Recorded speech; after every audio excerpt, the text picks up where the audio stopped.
Mesyuarat Kabinet pada minggu ini telah diadakan pada hari Rabu yang lalu.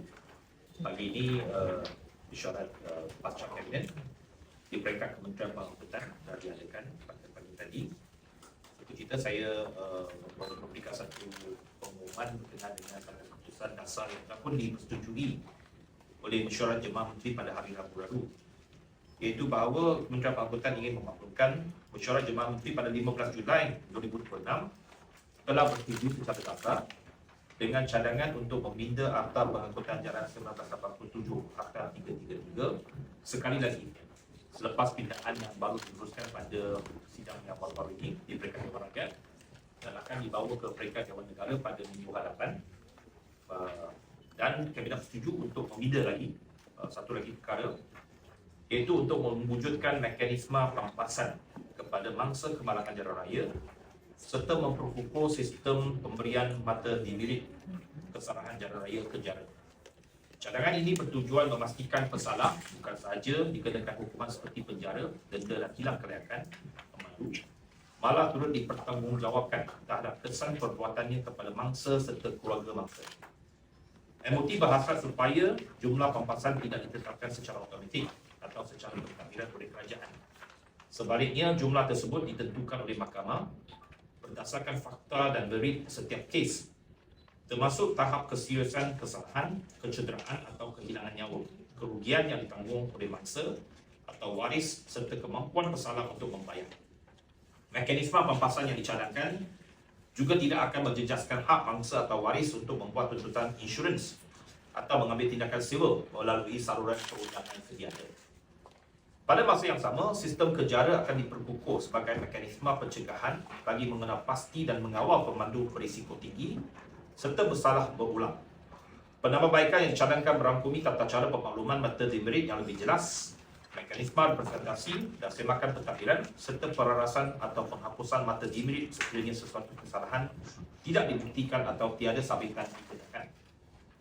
Cadangan pempasan mangsa kemalangan jalan raya dan pengukuhan sistem kejara merupakan langkah penting dalam memperkukuh keadilan, accountability dan keselamatan jalan raya.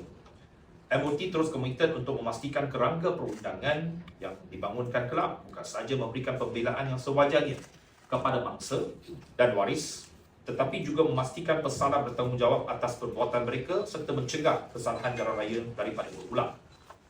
Susulan persetujuan dasar Jemaah Menteri tersebut, Kementerian Pengangkutan akan memulakan proses penggubalan pindaan kepada Akta 333. Perincian mekanisme yang dicadangkan akan diteliti secara menyeluruh bagi memastikan pindaan yang digubal jelas, adil dan berkesan sebelum dikemukakan semula kepada Jemaah Menteri untuk pertimbangan dan seterusnya dibentangkan di Parlimen pada sesi akan datang. Jadi apa yang saya nak maklumkan ialah keputusan dasar telah pun diperolehi melalui Jemaah Menteri, iaitu mewujudkan mekanisme pampasan kepada mangsa keluarga ataupun keluarga mangsa kemalangan. Ini termasuk kes pemandu di bawah pengaruh alkohol, pengaruh dadah, peluru dan sebagainya. So, semua itu akan dirangkumi. Seperti yang saya katakan di Parlimen beberapa kali, sekarang ini mereka hanya dikenakan hukuman penjara ataupun denda, tetapi tak ada unsur pampasan kepada keluarga mangsa. Jadi apa yang kita nak wujudkan adalah satu mekanisme baru dalam perundangan kita, di mana mahkamah juga boleh award pampasan kepada keluarga mangsa sekiranya didapati bersalah. Okay. Jadi itu yang kita nak perketatkan lagi dan perkemaskan lagi undang-undang kita. Namun begitu, setakat ini ialah peringkat dasar. Dasar prinsip itu jelas bagi pampasan kepada keluarga mangsa supaya ada keadilan. Apa yang kita tahu bahawa sekarang ini kalau mangsa kemalangan, kadang-kadang mereka tak mampu untuk mendapatkan keadilan melalui mahkamah sebab dia perlu ambil tindakan sivil. Dia perlu ambil lawyer. Bukan setiap orang ada kemampuan tersebut ataupun ada kesedaran tersebut. Jadi dan dia mengambil masa yang panjang.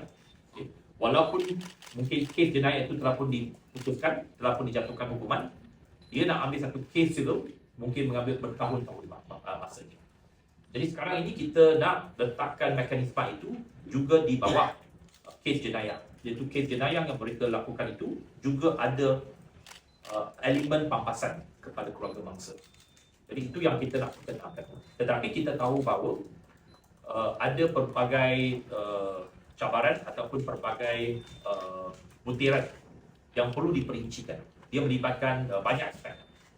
Jadi Kabinet telah pun deliberate, telah pun memberikan pandangan ramai ahli jemaah menteri, termasuk Perdana Menteri, Kepala Perdana Menteri dan ahli-ahli jemaah menteri, khususnya yang ada latar belakang undang-undang, telah pun memberikan pandangan mereka.